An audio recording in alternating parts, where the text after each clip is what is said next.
오늘 우리 K증시는 새벽에 나온 엔비디아 실적 발표를 소화하면서 코스피에서는 엔비디아랑 직접 거래를 하는 그 삼성전자, SK 하이닉스부터 해간 반도체 대부분이 안도랠리가 나왔고, 그 다음에 코스닥은 바이오랑 2차전지주를 위주로 반등이 나왔는데, 에코프로를 비롯한 그 2차전지 소재주들이 특히 오늘 하루만큼은 거의 주연급으로 활약했습니다.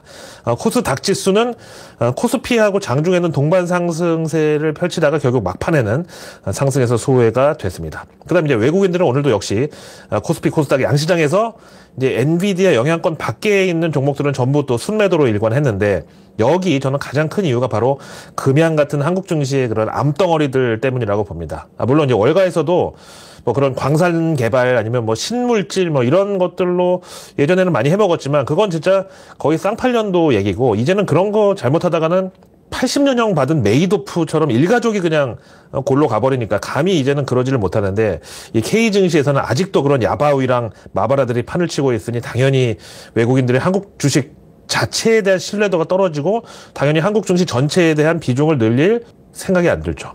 사실 오늘 금양 특집인데 이거 조금 이따 설명드리고요.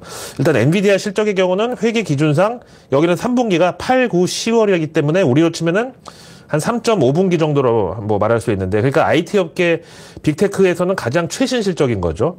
하여간 지금 실적은 오늘 하루 종일 마바라들이 또 어디서 주워 들은 내용 가지고 뭐 지겹게 말하는 거 들으셨을 테니까 저는 간단한 평가와 함께 향후 AI 업황에 대한 분석을 전해드릴게요. 우선 실적 헤드라인 넘버는 매출, 주당 순이익, 영업이익률 셋 다 예상치를 넘어섰고요. 어제 말씀드린 대로 엔비디아의 유일한 라이벌은 엔비디아 뿐이다. 그래서 항상 실적 발표 때마다 자신과의 싸움이 전부인데, 아무튼 그래도 지금 나스닥도 뭐 사상 최고치 부근이고 엔비디아의 역할이 중요했던 타이밍에 또 그 눈높이가 올라갈 대로 올라가 버린 정말 그걸 어쨌든 충족을 시켰습니다. 근데 문제는 가이던스였는데, 이것도 전혀 기대에 미달한 게 아니었는데, 그냥 4분기 매출 전망치가 371억 달러, 근데 엔비디아 그 사측에서 이번에 제시한 게 375억 달러. 그리고 4분기 GPM, 우리말로 총마진이 73.5%로 예상치랑 딱 수치가 정확하게 맞아 떨어졌어요.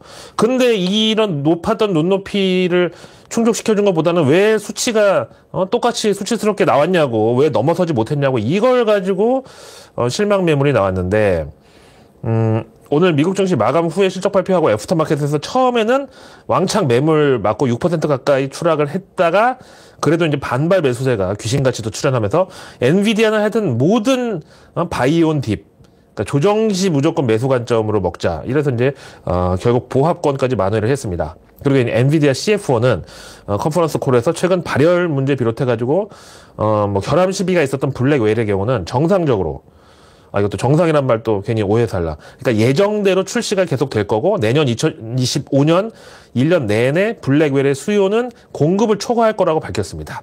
사실 이번 엔비디아 실적은 제 나름대로는 평소보다 좀 더 담백한 맛이었다고 평가하고 싶은데, 사실 매출이랑 영업이익은 예상치 넘겼는데 가이던스, 즉 실적 전망은 왜 예상치를 많이 못 뛰어넘었냐고 이런 시비에 대해서도 내년에 AI 덕분에 블랙웰은 수요가 공급을 초과할 것이다, 이 말이 저는 상당히 좀 인상 깊게 들리더라고요. 사실 기존 엔비디아 실적은 항상 뭔가 드라마틱한 그런 감동이 있었거든.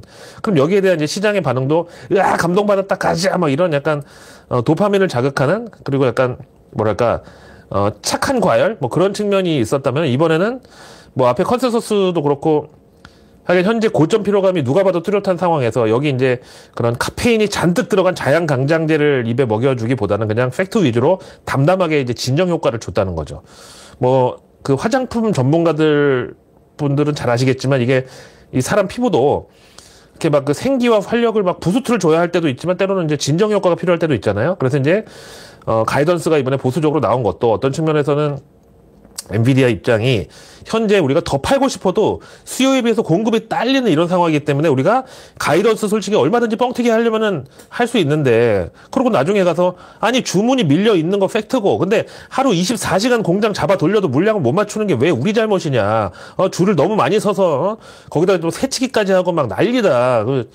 저희 동네에는 런던 베이글처럼 그런 상황이라서 더 팔고 싶어도 못 팔았다, 이렇게 충분히 면피할 수도 있는데, 그럼에도 가이던스를 상당히 보수적으로 또 짜게 이번에 불렀다는 거죠. 그래서 이제 이번은 가이던스 발표가 아니라 이제 실적 발표니까 그 실적이 중요한데, 전년 동기 대비 매출 93.6%, 주당 순이익은 108.9% 증가를 찍었으니까 1년 만에 그냥 더블로 성장한 거죠. 근데 그 비결을 AI의 어떤 뇌에 해당하는 데이터 센터가 거의 87%를 차지했고, 그래서 이번 엔비디아 실적으로 이제 뉴욕 증시 전체의 연말까지 방향성이 어떨지, 그리고 올해 결국 산타랠리가 또 찾아올 것인가, 이걸 타진하려고 했던 사람들은 굳이 이거를 롱이냐 숏이냐 양팔적으로 딱 올려놓고 보면 절대 그 숏으로 기울 수는 없는 그런 결과입니다. 그래서 이제 뭐 현지 SNS 반응도 블랙홀 발열 문제에 대해서 어차피 이게 워낙 고성능 AI 칩이라서 열이 나는 거는 뭐 미리 다 알았고, 그러니까 최초로 칩에다가 수냉식 액침 냉각을 도입했는데 뭐가 문제냐? 테슬라는 불도 나는데 열 좀 난다고 뭐 누가 죽냐? 뭐 이런 갑자기 자신감이 충전돼 버렸습니다. 자, 그럼 이번에 엔비디아를 거의 먹여 살렸다고 해도 과언이 아닌 데이터 센터, 여기에 대해서 이제 젠순왕, 우리식 이름으로 황인훈 형님이 데이터 센터에 대해서 이제 기술이 있다고 관리를 못하면 결국은 적자가 날 수밖에 없다. 그럼 당연히 AI를 위한 사이버 보안도 중요할 텐데, 마침 엔비디아랑 같은 오늘 새벽에 실적 발표한 미국 사이버 보안주 팔로알토, 그 낸시 펠로시의 지금 띄어쓰기가 좀 안 좋았는데 그 보유 종목으로도 알려진 사이버 보안주인데, 여기 역시 매출 주당 순이익 모두 예상치 상회에다가 뭐 엔비디아처럼 더블은 아니지만 전년 동기 대비 한 80% 정도 여기도 성장했습니다. 이번 결과에 대해서 이제 팔로알토 CEO는 차별화된 플랫폼화 전략에 대한 확신이 드디어 확보됐다. 그래서 사이버 보안이 더 나은 AI 성과를 가능하게 하는 게임 체인저가 될 걸로 믿는다. 이렇게 강조를 했습니다. 아무리 훌륭한 다이아몬드 금은 보화 보석도 거기 지키는 보안이 안 돼 있으면 그게 무슨 가치가 있냐 이거죠. 근데 이제 여기 팔로알토는 소문에 사서 뉴스에 파는 그런 매도세로 인해서 시간 외거래에서 일단 처음에는 엔비디아랑 비슷한 폭으로 5% 급락했다가 대신에 엔비디아 같은 V자 반등은 나오지를 못했습니다. 근데 여기 참 그 기업명 풀네임이 팔로알토 네트워크스, 그래서 코드가 PANW 이렇게 되는데, 이게 마침 그 우리 중학교 때 배운 영어 단어 전당포 있잖아요. 펀. 이거는 PAWN인데 이거랑 좀 코드가 되게 비슷하잖아요. 근데 마침 또 전당포, 그럼 우리가 이제 항상 영화에서 보던 이미지가 딱 봐도 이제 위험한 사람들이 막 왔다 갔다 하고 정말 그 철창을 가운데 놓고 거래를 하는 그런 긴박한 곳인데, 마침 이 사이버 보안주 이 팔로알토도 사실 뭐 해커들이나 사이버 범죄 이런 데가 어떻게 보면 제일 일선에서 맞닥뜨리는 어떤 뭐 잠재 고객이랄까? 하니까 뭐 전당포 분위기랑 비슷해가지고 하여튼 코드명도 잘 지었다. 이거 코드명 얘기하니까 또 코드명의 끝판왕이라고 제가 생각하는 것은 바로 그 슈퍼카 제조사 페라리. 여기는 코드명이 RACE, 그러니까 레이스예요. 원래 이 페라리가 실전 깡패로다가 진짜 F1 레이스에서 다 그 기술력으로 씹어먹던 그게 바탕이니까. 그래서 하여튼 그 페라리 컨버터블 타고 제가 그 터널에서 RPM 한 8,000 정도 쏘는 뺑 하고 가는 그 소리에 진짜 온몸에 털이 다 솟았던 기억이 있는데, 이게 진짜 그 F1 경기장 가면은 그 소리와 감동이 거의 그거에 한 100배 정도 된대요. 모기 한 10억 마리 정도 모아놓은 그런 초고음의 소리가 여기저기서 막 울려 퍼진다고 하는데, 저는 솔직히 F1 경기 그 관중들 보면서 그 진짜 400km로 순식간에 눈앞에서 사라지는데 그걸 뭘 관전을 하나 그랬는데, 역시 사람은 배워야 돼. 자, 이 와중에 우리 내일 이제 금요일인데 꼭 주말만 되면 그놈의 중동에서 뭔 일이 그동안 터지다가 이제 이것도 미국 대선 끝나니까 이제 도로 잠잠해졌고요. 대신 이제 이번에는 주말에 러우 전쟁 확전에 대한 우려가 또 지금 나오고 있습니다. 어제 우크라이나군이 그 미국산 미사일 있죠. 스톰 위도우, 스톰 섀도우 스톰 위도우는 폭풍 같은 미망인? 무슨 영화 제목 같은데. 내 머릿속에 도대체 뭐가 들었길래. 하여튼 그 스톰 섀도우를 우크라이나군이 러시아에 쐈고, 오늘은 이제 영국산 크루즈 미사일로 우크라이나군이 러시아를 포격하면서 푸틴은 그 Tu-95 전략 폭격기 4대를 긴급하게 우크라이나에 투입했다는 이 소식입니다. 물론 이제 전쟁에 있어서 그 어떤 방심도 뭐 금물이긴 하지만, 저는 이번 러우 전쟁이 결국 지금이 절정을 지나고 있다고 판단합니다. 뭐 영화 같은 데 보면은 이제 어떤 남녀 사이의 싸움도 뭐 진짜 격렬하게 막 네가 잘했냐 내가 잘했냐 막 진짜 쌍욕하기 직전까지 막 미친 듯이 싸우다 갑자기 한 1초 정도 정적 흐른 다음에 둘이 막 미친 듯이 키스 갈기다가 갑자기 배드신으로 반전되는 그런 경우가 많은데, 하여간 이 러우 전쟁도 트럼프 취임하기 전에 어떻게든지 좀 더 그 만만한 바이든을 상대로 좋은 조건을 쇼부쳐야 되기 때문에 그 전에 최대한 서로 지금 으르렁거리고 세게 나오는 거라고 봅니다. 트럼프는 절대 나이브하게 그 러우에서 둘 다 원하는 사탕을 입에 물려줄 사람이 아니거든요. 자, 근데 벌써 이 러우 전쟁이 3년이 넘었는데 그때 당시 러우 전쟁 초기에, 그러니까 그때는 러시아가 우크라이나를 침공했습니다. 이때 그 종편이랑 유튜브에 나와가지고 뭔 교수니 마바라들이니 전부 러우 전쟁은 결국 한 달 안에 러시아가 우크라이나 결국 장악하면서 끝날 거라고 그딴 소리 했던 인간들은 도대체 자아성찰이라는 게 없나? 아직도 뭐 잘났다고 떠들고 다니더라고. 근데 방송에서 당시 이제 제가 유일하게 러시아가 우크라이나 침공한 거는 단순히 그 크림반도랑 우크라이나 항구랑 뭐 그 비옥토 이런 거 차지하려고 지금 그러는 게 아니라 그 당시 러우 전쟁은 이제 푸틴이 미리부터 독일로 가는 그 가스프롬 가스관 수리 들어간다는 명분으로 가스 끊어버리면서부터 미리 치밀하게 준비된 전쟁이라고. 이거 쉽게 안 끝난다고 얘기했잖아. 내가 맨날 헛소리만 하는 것 같아 보이나요? 왜 지상파에서 나 런던 정경대 국제관계학 대학원 박사과정인데 나는 왜 안 부르냐고. 하여튼 결국 그 가스관 아직도 복구 안 됐어. 어쨌든 이제 트럼프가 선거 캠페인 당시 이제 러우 전쟁에 대해서 직접 언급한 표현이 뭐 무기력한 평화 이런 거 경계해야 된다고. 그러니까 이제 아무런 희생이나 대가 없이 그냥 남의 손에 공짜로 그렇게 떡 쥐어주듯이 주는 그런 평화는 가치가 없다는 소리예요. 근데 지금 이제 러우 전쟁이 1000일 넘은 상황에서 갑자기 허무하게 둘이 화해하고 미국이 가르마타주고 약값에 몇 푼 보태라고 돈 쥐어주고 끝나면 그동안 전쟁에서 죽고 다치고 그 가족들도 3년간 거의 모든 일상생활을 희생당한 그 국민들은 도대체 뭐가 되겠냐고요. 그렇게 되면 특히 러시아 푸틴은 러우 전쟁 전후로 해서 러시아에 온통 빚더미만 지금 쌓아놨는데 잘못하면 진짜 이번에야말로 끌려 내려온다고 지금. 내일 뉴스는 내일 보면 너무 늦습니다. 런던 고라니의 내일 뉴스 미리 보기. 런던 고라니의 내일 뉴스 미리 보기. 구독, 좋아요, 알림 설정까지. 러나 반갑습니다. 이번 주 최대 이벤트인 엔비디아 실적도 무난하게 넘어갔는데 우리 K증시는 뭐 그동안 크게 업된 것도 없으면서 막상 또 오늘 이제 숙취에 시달린 그런 하루였습니다. 우리는 사실 엔비디아 역할을 하는 삼성전자가 또 있는데 지금 글쎄요. 오늘 하루는 또 뭐 살아난 것 같은데 사실 그 미국의 경우는 오늘 밤에 정확하게 봐야 알겠지만 엔비디아 실적이 적어도 연말까지는 방향성을 밑으로 뭐 멱살 잡고 끌어내릴 것 같지는 않고 대신 삼성전자의 경우는 지금 반등이 생각보다 너무 힘이 없어요. 10조 규모의 자사주 매입 발표에도 불구하고 이 약발이 얼마 못 갔어. 이것도 내가 미리 얘기했잖아.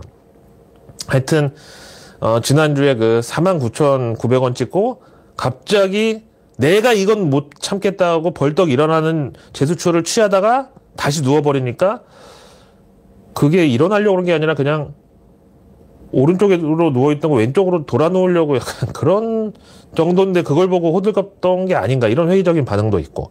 그래서 이제 코스피 거래대금만 봐도 올해 연평균 10조 9천억 원에 비해서 지금 20%나 줄어든 7조 8천억? 이 수준까지 내려갔고요. 사실 우리는 미국 대선 불확실성보다 더 큰 불확실성이 해소가 이제 된 게 바로 컴투세. 그거 이제 폐지 의견. 그것도 이제 다수당 민주당의 대표가 그러면서 이제 전반적인 K증시 체력 저하는 지금 나아질 기미가 안 보입니다. 결국 이런 상태에서 내년에 공매도 재개를 맞게 되면은 그때 진짜로 완전히 호흡기에 의존할 수밖에 없는 그런 상태가 될지 아니면 반대로 오히려 공매도가 재개되면서 당장은 수급이 조금 척박해질 수 있겠지만 원래 그 1급수보다는 약간 흙탕물에서 고기가 더 잘 살고 많아지듯이 외국인들하고 기관이 우리가 약간 흙탕물이 되면 다시 K증시에서 활발하게 막 뒤엉켜서 신나게 헤엄을 치고 다닐 수도 있다고 보고 일단 현재 금융당국에서는 내년 3월 공매도 재개를 목표로 최근에 이제 시중 증권사들과의 어떤 그 커뮤니케이션 하면서 시스템이나 준법 감시제도 같은 거를 이제 점검 들어갔다는 그런 여의도 통신이 있습니다. 근데 3월은 아시다시피 정기주총이랑 회계감사 결과 나오는 그 시즌인데 거기다 공매도까지 재개하면 정말 이러다 여기저기서 막 곡소리 나는 거 아닌가. 근데 당장 이제 금양의 경우가 가장 지금 심각한데 일단 개인 투자자들 많이 물려 있는데 낙폭도 크고 거기다 제일 위험해. 내년 3월에 여기 유상증자 그 앞두고 회계 감사 그리고 올해 연간 그 회계감사 보고서 다 몰려있는 그 살얼음판인데 그런 3월에다가 공매도라는 이따만한 볼링공까지 떨어뜨리면은 참 이 살얼음판 어떻게 되겠습니까? 이 금양 얘기는 하여튼 지금 아직은 할 때가 아니고 하여튼 여기는 단 하루도 그냥 조용히 지나가는 날이 없어 보면 오늘 또 뭐 터졌지. 어쨌든 금융당국이 공매도 재개 전에 일종의 리허설격으로 11월부터 외국인하고 기관도 대차 거래할 때 최초 상환 기간을 90일 이내로 제한을 했습니다. 3개월이죠. 물론 이제 연장은 가능하지만 전체 상환 기간의 경우는 맥시멈으로 12개월을 넘지 못하게 또 제한이 됐습니다. 그다음에 이제 대차 거래 이거 이제 주식을 빌려주는 상대방 그쪽에서 중도 상환을 요구하면 뭐 갑자기 거래 정지나 상패 들어가지 않는 경우에는 무조건 영업일 D+3일 안에 상환을 해야 됩니다. 근데 여기서 중요한 거는 그럼 기존 공매도 물량 쌓아 있는 거 지금 현재 뭐 금양도 그렇고 해서 대차 잔고 있잖아요. 이거는 어떻게 처리할 거냐. 소급 적용해서 이것도 똑같이 뭐 최장 12개월로 막을 거냐. 아니면 11월 대차 거래 이게 그러니까 유동성 공급자들하고 시장 조성자들한테만 지금 한정된 공매도인데 여기 신규 물량에 대해서만 적용할 거냐. 지금 이게 여의도에서 막 지금 해석이 엇갈리고 있어요. 왜냐면은 최초 상환 90일 그리고 최대 12개월짜리 물량하고 기존 무기한 공매도 물량하고 수수료랑 이자가 완전 다르거든요. 그럼 그 공매도 포지션 구축한 외국인하고 기관의 그 종목에 대한 어떤 목표 수익률 포트폴리오도 당연히 차별화될 수밖에 없는데 이걸 과연 금융당국이 어떻게 인정하고 정리를 해줄 거냐. 이것도 지금 문제죠. 대신에 이제 이번에 제도를 손질해가지고 공매도를 재개하면은 그 어떤 K증시의 불쾌한 공식 이게 좀 개선이 될 수 있을까. 저는 그게 유일한 희망이라고 보는데 사실 미국은 기본 습성이 하여튼 우상향이라 거기는 아무리 힘들어도 계속 하여튼 버티면 결국에는 오른다. 이게 국룰인데 우리 한국 증시는 거꾸로 공매도 걸어놓고 무조건 버티면 언젠간 먹는다. 이게 바로 제가 말씀드린 불쾌한 공식이잖아요. 사실 뭐 외국인들이 한창 잘 나가는 주식을 고점에서 찬물 끼얹듯이 리포트에다가 과열, 뭐 오버슈팅, 매도 이런 식으로 보고서 한 장 떨렁 갖다 쓰고 동시에 공매도 왕창 때리면서 저격한 종목들 뭐 너무 많죠. 셀트리온부터 삼성전자까지. 하여간 그때마다 뭐 개인 주주 연대니 뭐니 심지어 국민연금에서도 과도한 우려다 뭐 이렇게 다 방어를 했지만 결국은 주가 하락하면서 외국계가 공매도 성공하면서 왕창 돈 챙겼잖아요.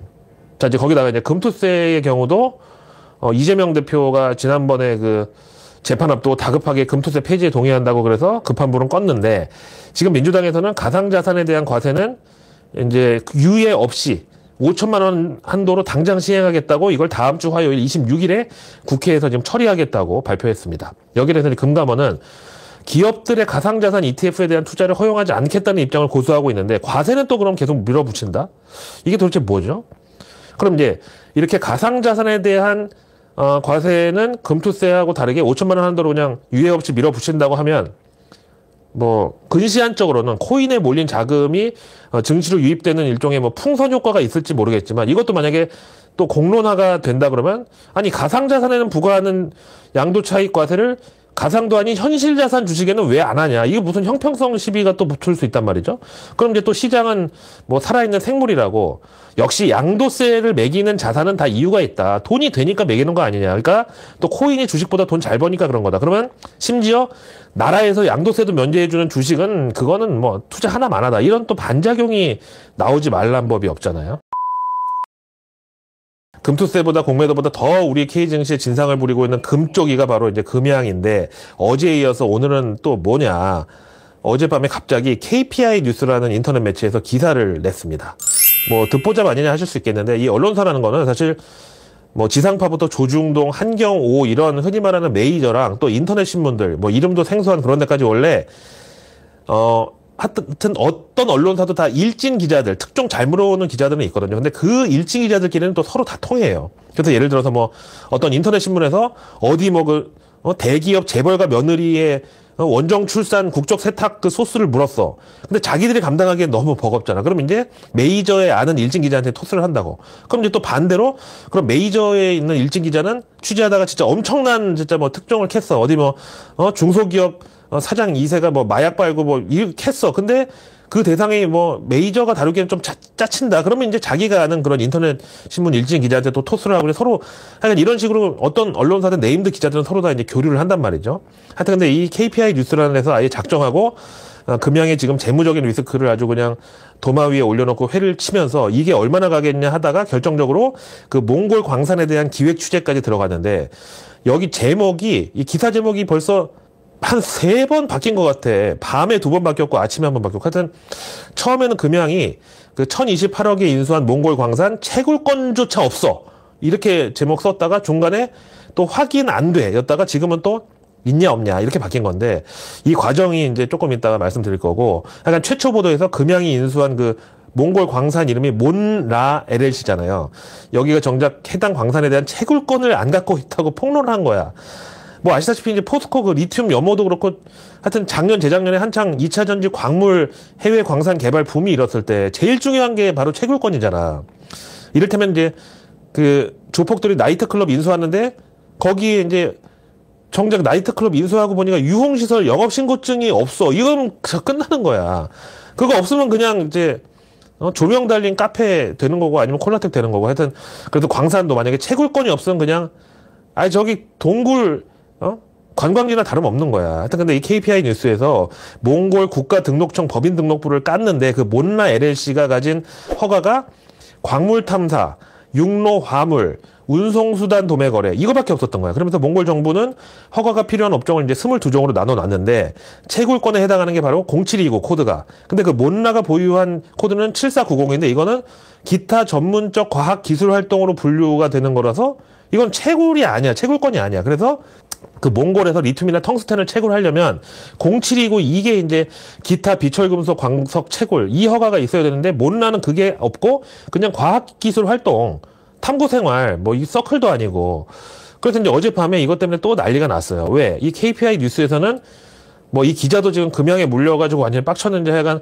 금양이 작년 여름에 그 몽골 광산 인수한다고 그것 때문에 주가 급등해가지고 당시 이제 금양 19만 원까지 갔다가 지금은 이제 어쨌든 2만 원대가 됐는데 이것도 이거지만 하여간 원래 금양은 이미 작년에 한계 기업의 상태로다가 결국 2차 전지 사업을 접든가 아니면 회사 문을 닫든가 아니면 또 그것도 아니고 그냥 M&A로 날려버릴 그런 상황이었는데 이 몽골 광산 테마로 정확하게 말하면 이 예상 매출하고 영업이익을 거의 천문학적으로 뻥튀기 하는 바람에 그때 시총 왕창 늘려서 수명을 연장하는 동시에 거기 오너랑 그 임직원들은 나중에 혹시 일이 잘못되더라도 충분히 보상이 될 만큼 미리 한몫을 챙겼다는 거야. 근데 이제 KPI 뉴스에서 지적하기를 바로 그 몽골 광산 매출이 올해 갑자기 90% 깎이는 바람에 이제 그 정정 공시 나오고 그것 때문에 주주들이 지금 다 같이 피해를 보고 죽게 생겼다. 근데 정작 그 회장은 작년에 주가 급등했을 때 자기 보유 주식 팔아가지고 지금은 자기 개인 회사 명의로 금양에다가 돈을 꿔주고 이자로만 210억씩 받아가는 그런 지금 이득을 봤다는 취지야. 그러니까 이 기사가 이제 나간 즉시 금양 측에서 또 바로 반박 자료를 내면서 자기네가 확보한 그 몽골 몬라 LLC가 가진 허가권을 공개했어. 그래서 여기 금양 보도자료가 이제 나왔는데 보면은 주주 여러분들께 알려드립니다. 그 KPI 뉴스의 모 기자가 당사에 대한 사실 확인도 없이 기사를 게재했다고 그래서 그 기자랑 직접 통화하고 몽골 광물청에서 승인받은 채굴권 공증본하고 광물 채굴권이 표기되어 있는 몽골 법인 국가등록 증명서를 기자한테 전달하고 자기들도 또 나름대로 이렇게 홈페이지에 공개를 했어.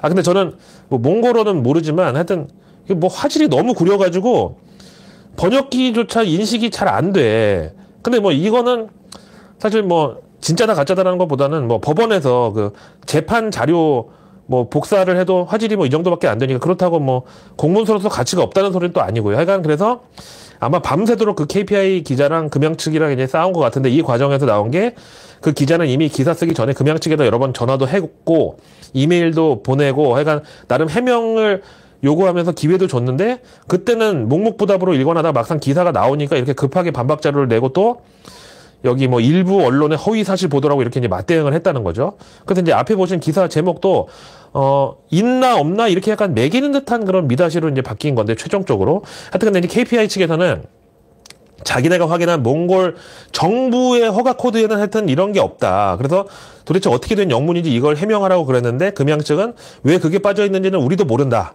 일단 이렇게 지금 맞서고 있어요. 이거 예전에 뭐 테라 어쩌고 그때처럼 추적 60분에서 이제 취재할 당시에는 그냥 쌩까고 진짜 기자가 회사까지 찾아가도 그거 기밀이네 어쩌네 피하다가 정작 그 KBS에서 방송 타니까 진짜 그때서야 화들짝 놀라가지고 말도 안 되는 해명 내놓고 뭐 법적인 조치하겠다고 협박하다가 결국은 추정 60분이 맞았어. 그래서 골로 갔잖아. 근데 이번에 금양도 그런 해외 광산 개발 관련 세부 사항에 대해서는 그거는 위쪽에 계신 분들만 알고 있는 컨피덴셜이라고 이렇게 말했다고 지금 KPI에서 그것까지 깠어. 그다음에 또 이런 경우가 그 예전에 CNK 다이아몬드 광산 사기 있었잖아. 남아공에서. 근데 그러다 결국 상장 폐지됐는데 그거랑 기시감이 든다고 이 KPI 뉴스에서 아주 그냥 맹폭을 또 해버린 거예요. 자, 그럼 여기에 대한 시장 반응은 어땠냐? 지금까지 금양이 공시랑 MOU 가지고 장난질 친 거 한두 번 당했냐? 작년 크리스마스 직전에 나스닥 상장한다고 막 그래서 ADR 바로 새해부터 거래된다고 했다가 갑자기 또 이게 금감원 허가 사항인지 몰랐다. 그래서 결국 또 무기한 연기가 됐다가 올해 중반대에서야 가능했었죠. 그다음 뭐 지난 미국 나노테크랑 계약하면서 2조 3천억 규모의 공급 계약이고 금양 배터리 미국 진출 이지랄하다가 그것도 알고 보니까 공급 계약이 아니라 뭐 디스트리뷰션 어그리먼트? 이게 우리말로 뭐 잘 쳐줘 봤자 총판 계약이고 그냥 뭐 유통권 같은 거야. 그리고 뭐 그 뒤에도 유상증자를 뭐 금액 고치고 뭐 고치고 자기네 뭐 임직원도 참여한댔다가 또 회장만 자기 개인 회사 돈으로 참여한댔다가 그것도 뭐 안 한댔다가 거기다가 결정적으로 그 몽골 광산 예상 매출 예상 수익 그거 90% 깎아가지고 정정 공시 때리고 그래서 불성실 공시 법인 지정되고 거래 정지 맞고. 근데 더 웃기는 건 뭔지 아세요? 지금 이런 상황을 진두지휘해야 될 사장이 없어. 금양에. 왜? 지난번에 주식 다 팔고 퇴사했어. 그래서 하여튼 어쨌든 오늘도 또 마이너스 5% 날아갔는데, 자, 그럼 만약에 이제 KPI 뉴스 기자의 말이 맞다면 금양은 원래 자금난 때문에 2차 전지 사업을 포기하고 주가가 다시 2,000원대로 돌아갔던가 아니면 작년에 이미 회계감사 부적격이나 거절 나왔어야 맞는 걸 그 몽골 광산 가지고 주가 뻥튀기 하면서 그걸로 개미탕 끓여먹고 몸보신 해가지고 회춘을 해버렸다. 그리고 그나마 몽골로 간 1,000억 원은 지금 어디 어떻게 쓰였는지 행방도 제대로 모르고 또 심지어 중간에 이게 어떻게 됐는지 그런데도 회장은 고점에서 주식 매도해서 그 돈으로 지금 자기 회사에다 돈 꺼주고 그걸로 이자놀이 하면서 연 210억씩 챙기고 있고. 자, 그러니까 이제 퍼즐이 이제 점차 완성돼 가는 건데 그 금양이 발포제 원래 만들던 회사가 신발 미창하고 뚜러뻥 만들고 그러던 회사가 어느 날 갑자기 홍보 대행 업체에서 그 먼 아저씨를 데려와가지고 2, 3명한 파주고 유튜브 여기저기 출연시키고 책 쓰고 유료 강의 내고 그다음에 3%에 2천만 원 주고 출연하고 나중에 그걸 또 폭로까지 하고 그 과정에서 또 둘이 짝짝꿍이 된 인간 2명이서 허구한 날 그 유튜브 나와가지고 금양 몽골 광산 막 찬양하다가 주가 오르니까 정작 한 명은 고점에서 팔아버렸고 한 명은 미공개 정보 줬다고 작년에 그것 때문에 검찰에서 압수수색까지 받은 거고 그러다가 지금 이런 상황 되니까 이제 서서히 퍼즐이 맞춰지고 있는데 중요한 건 아직도 자기가 무슨 일을 당한지 모르는 그런 사람들이야. 그래서 내가 미리부터 다 경고했는데도 안 그래도 이제 내가 고증 차원에서 네이버 정보 게시판을 찾아봤는데 여기 작년 7월 27일에 런던 고라니 이 작자가 몽골 광산 의도적으로 40%만 지분 인수한 거라고 돌려간다고 그 밑에 또 댓글에는 야 걔한테 뭔 주식을 물어보냐. 그러니 니들이 돈을 못 벌지. 이날 금양 주가 13만 4천 원. 근데 오늘 2만 원대. 그래서 이제 이분의 글 목록을 봤더니 가장 최근에 글 쓴 게 10월 29일인데 금양 회장님한테 뭐 편지인지 일기인지 하여간 뭘 썼는데 중요한 거는 회장 이름을 틀렸고 여기 보면 이제 공시 담당자를 자르라고 그러면서 글 쓴 걸 한번 봐봐. 이 맞춤법이랑 기호랑 더 이상 뭐 얘기를 할 가치가 없을 것 같은데 하여튼 그러면서 아직도 이 사람은 자기가 당한 일을 어떤 인지 부조화 차원에서 공시 담당자가 잘못한 걸로 지금 믿고 있는 이런 상황이야. 근데 이날 10월 29일만 해도 금양 주가 4만 원대였어. 지금 2만 원대에 비하면 양반이지. 자, 그럼 이제 금양에 남은 카드는 뭐가 있냐?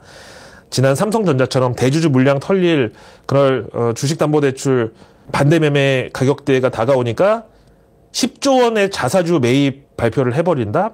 이게 금양도 가능할까? 아니면 이제 이 자리에서 무상증자로 위기를 탈출할 거다? 근데 둘 다 기대는 하지 마세요. 뭐 둘 중 하나가 나올 수는 있지만 결국 또 개미 꼬시기로 잠깐 찔끔 주가 급등에다가 나중에 그 2배로 쳐박을 겁니다. 그리고 뭐 내년 유상증자요. 금감원이 만약에 지난 그 몽골 광산 뻥튀기 공시로 인한 주가 상승분을 전부 부당 이익 내지는 범죄 수익으로 보면은 단 한 장의 종이 장사도 결코 허락을 안 할 겁니다. 그러니까 이제 더 이상 그놈의 유튜브에서 무슨 경제연구소 무슨 탐방이니 빅뱅 폭발이니 이런 데 좀 그만 좀 속으십시오. 아니 뭐 탐방이요? 아니 어디 진짜 맛집이 VJ 특공대에 나오는 거 봤어요? 그리고 강남 대치동 아파트 아니면 한남동 그 유엔빌리지나 청담동에 정우성 사는 라테라스 이런 100억짜리 빌라에 임장 가는 사람 본 적 있어요? 아, 서로 다 한탕 해먹으려는 것들끼리 만나서 말 맞추고, 입 맞추고 똥구멍 맞춰가지고 해먹는 게 바로 그놈의, 마바라들이 하는 탐방이라고. 이런 데도 참 기가 막힌 게 뭔지 아세요? 이 대한민국에 동물보호법은 있어도 개미보호법, 개인투자자보호법은 따로 없습니다. 미국은 엄연히 주식투자자보호법이라는 게 따로 있습니다. 그래서 그냥 인베스터 프로텍션이 아니라 앞에 시큐리티즈, 이게 이제 우리말로 주식인데 주식투자자보호법 이게 따로 있단 말이야. 그러니까 우리도 이번에 금수세고 나발이고 뭐 다 필요 없고 이거를 도입해야 돼. 그래서 이번에 금양주주들 전부 이 개인투자자보호법으로 보상을 받게 해드리고 대신에 다시는 주식투자를 못하게 각서받고 만약에 또 주식투자를 하다가 적발되면은 보상받은 거 다 토해내. 그리고 이제 부당 이익 챙긴 마바라 놈들하고 그런 인간들은 아예 그냥 빤스까지 다 털어가지고 가족들 은닉재산까지 전부 다 몰취해야지. 그럼 이제 어차피 당장 생활비도 없으니까 국가가 먹여주고 재워주는 거기다가 최소 10년 이상 갖다가 보관하고. 근데도 지금 그 경제연구소 유튜브에 아직도 소장님 존경합니다. 애국자십니다. 길게 보면 지금은 축복의 시간입니다. 덕분에 자신감이 충전됐습니다. 뭐 동의특위전이 가장 어둡다는데 저는 소장님만 믿겠습니다. 이런 사람들은 빨리 당국에서 유튜브에 개인정보 요청해가지고 직접 그 사람들 일일이 집에 찾아가서 가족 중에 한 명만 하여튼 동의하면은 바로 정신병원에 입원시키고 금치산자로 판정 때려야 돼. 뭐 흔히 사람들이 얘기하는 게 있죠. 가족 중에 도박에 미친 사람 한 명만 있어도 아예 그냥 집안 전체가 풍비박산 난다 그러는데 이렇게 정신까지 오염된 사람들은 정말 가족들로부터 격리를 해야 돼. 그게 그 가족들 지켜주는 거고 바로 사회 안전망이 작동하는 거야. 만약에 입장을 바꿔서 우리 엄마 진짜 눈도 잘 안 보이는데 그 경제연구소 유튜브하고 유료 가입해가지고 가진 돈 다 말아먹고 만약에 내 저금통까지 우리 엄마가 털어먹었다? 그 상황에서 눈 돌아가지 않는다는 보장이 있습니까? 그럼 이제 바로 이게 비극으로 이어지는 거야. 그런 걸 개인투자자보호법을 제정해가지고 빨리 막아야 된다고. 그리고 이번 사례를 국정교과서에다가 딱 실어야 돼. 실제로 유럽에는 중학교 교과서에 그 폰지 사기, 그 이름이 찰스 폰지거든? 그래서 그 폰지 사기라고 하는데 그 사례가 실제로 거기는 실려 있어. 그럼 이제 우리 자라나는 학생들한테도 교훈을 줘야지. 소수의 사람들을 오래 속이는 건 가능하다. 그리고 많은 사람들을 잠깐 동안 속이는 것도 가능하다. 그런데 많은 사람들을 오랫동안 속이는 것은 불가능하다. 오늘의 외국계 리포트는 먼저 솔브레인에 대해서 노무라증권이 반도체 매출 증가, 디스플레이 매출 개선에도 중국 업체들의 레거시 메모리 생산 능력 증대 같은 경쟁 심화를 우려할 수밖에 없다. 그래서 3분기 실적도 망한 거다. 그래서 솔브레인 목표가를 기존 40만 원에서 이번에 25만 원으로 후려치고 투자 의견은 그래도 매수로 기존대로 유지했습니다. 그다음에 이제 이번 주 내내 이 크래프톤을 외국인들이 정말 돌아가면서 빨아주는데 오늘은 JP모간에서 K게임주들 중 탑픽으로 이 크래프톤을 재확인하고 차세대 글로벌 메가 IP를 발견하고 육성하는 전략을 높이 산다. 그래서 투자 의견 비중 확대 목표가 46만 원.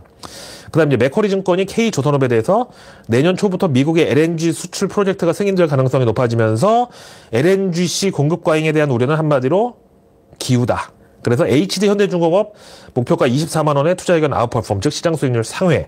삼성중공업 역시 투자 의견 아웃퍼폼으로 시장 수익률 상회에다가 목표가 14,000원. 그다음에 HD 현대미포는 투자 의견 중립의 목표가 10만 원. 한화오션 목표가 31,000원에 투자 의견 중립. 그래서 내일 뉴스는 내일 보면 너무너무 늦습니다. 구독과 알림 설정 그리고 주변의 소중한 분들께 이 내일 뉴스 미리 보기를 공유해 주세요. 그럼 제가 아직 나오지 않은 오늘 뉴스도 아닌 내일의 뉴스를 매일 저녁 여러분들 안방으로 직접 배달하겠습니다. 자, 내일은 벌써 이번 주 마지막 거래일 금요일입니다. 내일 해외에서 큰 이벤트가 하나 열리는데 그게 바로 LA 오토쇼. 여기 이제 우리 현대차 아이오닉 9, 9가 최초 공개될 예정이고 그다음에 내일 또 그 아파트 노래로 대박친 블랙핑크의 로제가 내일 새 싱글 넘버1 걸을 공개할 예정입니다. 다음 내일 정부 일정은 미국, EU 등 주요국 간 AI 안전연구소 중심의 협력 체계 구축 방안 논의. 이거 뉴스 플로우 타기 좋은 주제고 증시에서는 딥페이크랑 사이버 보안. 그 다음에 내일 2050 중장기 원전산업 로드맵 수립 TF 회의도 예정돼 있습니다. 다음 내일 증시 일정은 롯데케미칼이 해외 자회사에서 1조 4천억 조달한다는 이 보도에 대한 재공시 기한이고 그 다음에 태양건설이 골프장 2곳을 추가 매각한다는 보도에 대한 재공시 기한. 그 다음에 내일 또 이제 일본이 10월 CPI, 이거 소비자 물가지수 발표가 있는데 이걸로 12월 BOJ 회의 금리 인상에 대한 가닥이 잡힐 예정이니까 주의를 해야 되겠죠. 그리고 나면 내일 이제 일본부터 밤에 유럽, 미국까지 동시에 11월 제조업 서비스업 PMI가 동시 발표됩니다. 그 다음에 금요일 밤에 미셸 보우먼 연준 이사 연설도 예정되어 있는데 최근 연준 임원들 연설의 어떤 관전 포인트는 과연 트럼프 시대를 맞아서 재정 적자를 늘려가지고 돈을 푸는 동시에 중국이랑 동아시아에다가 관세까지 때리면 과연 미국 소비자 물가가 올라갈 수밖에 없는데 이걸 어떻게 관리할 거냐 요건데 아직까지는 이제 트럼프 당선 후 연준 임원들이 연설에서 그 누구도 우리가 나서서 금리 인하를 당장 멈추든가 아니면 시중의 유동성을 흡수해버릴 대책을 마련해야 된다 이렇게 말한 사람은 아직 단 한 명도 없었습니다. 자, 오늘 하루 동안 고생 많으셨고요. 저는 내일의 내일 뉴스를 미리 들고 다시 찾아뵙겠습니다. 고맙습니다.